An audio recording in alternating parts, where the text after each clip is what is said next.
It was one of those quiet Tuesday evenings where the world felt slower, the kind of night where the rain speaks louder than people do.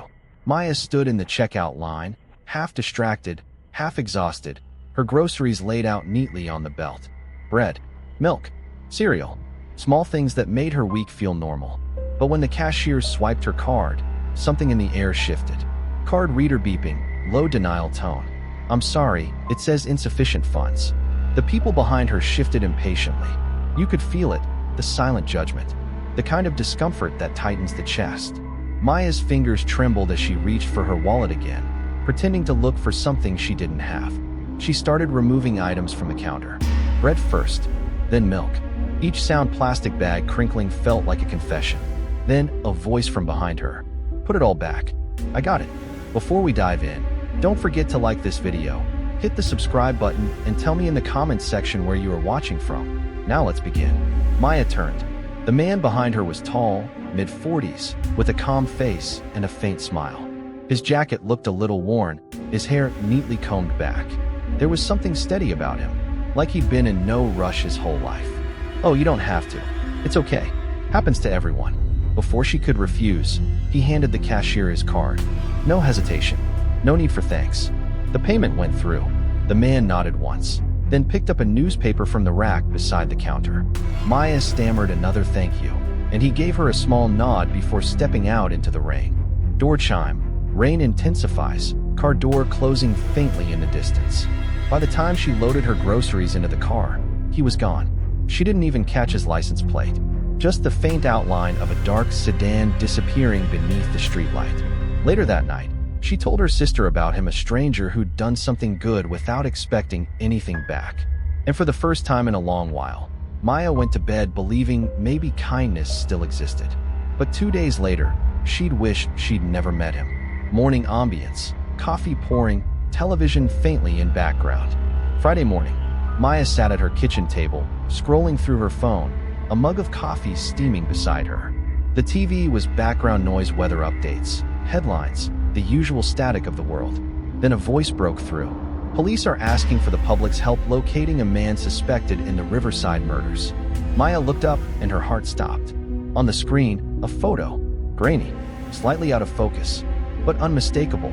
It was him, the man from the store. Authorities have identified 45-year-old Daniel Cross as the primary suspect in a string of homicides across the county. He was last seen leaving a supermarket on Maple Drive. Maya's hand trembled. Her coffee cup tipped over, spreading a dark stain across the table. The same store, the same night. She could still hear his voice in her head. "It's okay. Happens to everyone." Her stomach turned. The kindness, the calmness, the way he'd smiled. It hadn't felt like a mask, but now it did. She called the police, her voice shaking. She told them everything, the date, the time, what he looked like. They asked her to come in and give a statement. Police station ambience, faint paper shuffling, typing. "So he paid for your groceries? Did he hand you anything? Touch your bags, maybe the receipt?" "Yeah, he handed me the receipt before he left." The detective looked up sharply, then at her partner. They exchanged a glance Maya didn't understand. A quiet kind of alarm. "We might need that receipt. Don't touch it again, okay?" That night, 2 officers came to her house. They told her to stay somewhere else for a few days. They said it was just a precaution, but their faces said something else. Something colder. Maya stayed with her sister, but she couldn't sleep. Her mind replayed every detail. His voice, his calm eyes, the newspaper he'd picked up. She remembered seeing something on it. A red circle around a small classified ad. Something she hadn't thought twice about. Car driving, quiet suburban street ambience. The next morning, she went back home to grab a few things. The neighborhood was still, too still, and when she reached her porch, her heart sank. The door was slightly open. She whispered his name without realizing it. "Daniel." Nothing. She stepped inside. Her groceries still on the counter. The same bags. The same receipt. But next to them, something that hadn't been there before. A folded newspaper. The same one he'd bought that night. And beside it, a single piece of paper. Paper unfolding, faint thunder outside. "Thank you for being kind back." Her knees went weak. The room seemed to close in. She called the police again. They arrived within minutes. One officer, a tall man with tired eyes, looked pale when she told him what she found. "Ma'am, Daniel Cross was found dead this morning. Her voice cracked. Dead? Yes. An abandoned lot near the river. Looks like suicide. He's been dead for at least 12 hours. Maya stared at the note again, her fingers shaking. 12 hours. Which meant whoever left that note wasn't him. Low hum builds, wind against windows, subtle heartbeat pulse. That night, she couldn't sit still. Every shadow felt alive. Every sound felt deliberate. And then her phone buzzed. An unknown number. A single message. No words. Just an image. A photo of her standing in the grocery store line that night. Taken from behind. Seconds before he spoke to her. And in the reflection of the freezer door beside her, there was someone else. Someone holding the camera. Music fades. Rain grows louder. Faint echo of a door creaking open. She thought Daniel Cross was the danger. But what she didn't know was that someone else had been there the whole time, watching both of them. Maya didn't sleep that night. Every time she closed her eyes, she saw that photo, her reflection frozen in the grocery store window, the stranger's shadow behind her, and behind that, another figure, holding a phone. The same image that showed up from an unknown number. The same image that whispered one thing in her mind. Someone else was there that night. Her phone lit up again. No name. No photo. Just a message. He wasn't supposed to talk to you. Her heart dropped. The number wasn't traceable. When she called back, nothing. Just static. Like someone breathing behind glass. Morning ambience fades in. Quiet chatter. Car passing. By morning, she was sitting in the police station again. Hands shaking.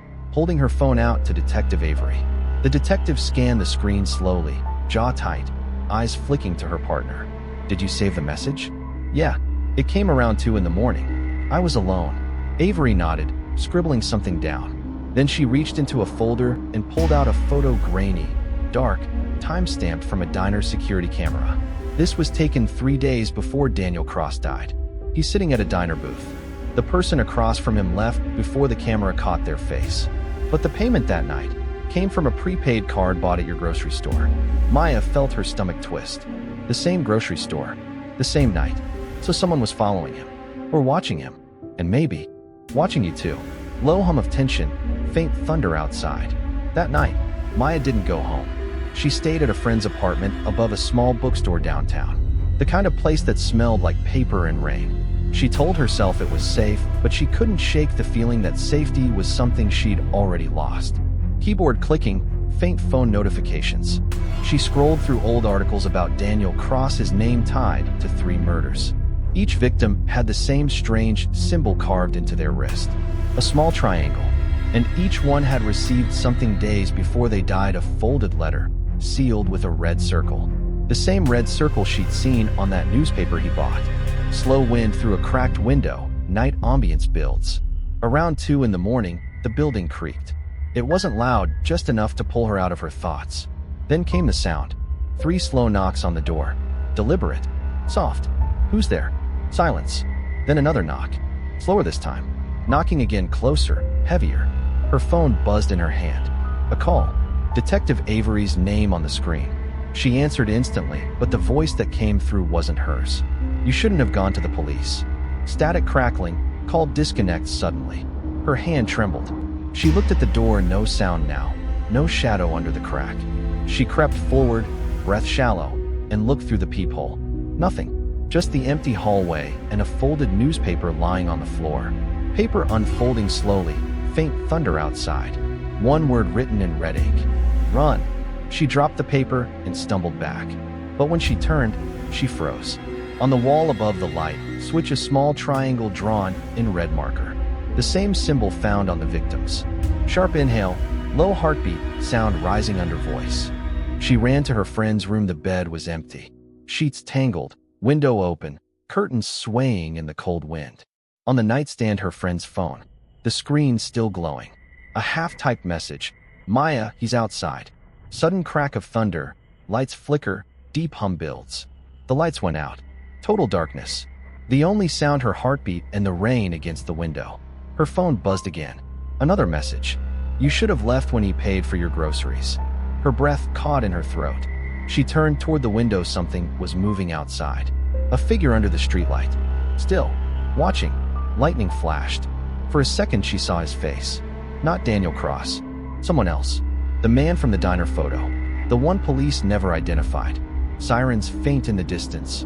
Wind grows louder, rain pounding harder. Maya's mind raced. If Daniel was dead, and this man was alive, who was he? Why was she involved? She reached for her phone, trying to call Avery again, but before she could press dial, the phone lit up one more time. A new message. Stop running. You have what he wanted. Her eyes widened. She looked around the dark room, her bag, her groceries, the folded receipt still inside her purse from that night. The one Daniel handed her. Her hand trembled as she pulled it out. The paper felt heavier now, almost damp. She unfolded it slowly under the glow of her phone light. Paper crinkling, faint electric hum. And there it was, hidden in the printed ink. A small red triangle drawn inside the receipt, and under it, a message so faint she almost missed it. They know your name. Sudden sound, distant door slam, echo through hall. She froze. The hallway outside creaked again. Then footsteps. Slow, careful, getting closer. Footsteps echoing, heavy breathing, faint static growing. And as the footsteps stopped right outside her door, Maya realized the photo wasn't taken by a stranger. It was taken by someone who'd been following her long before that night.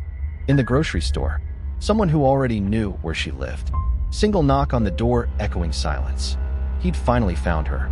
The story continues in the next video.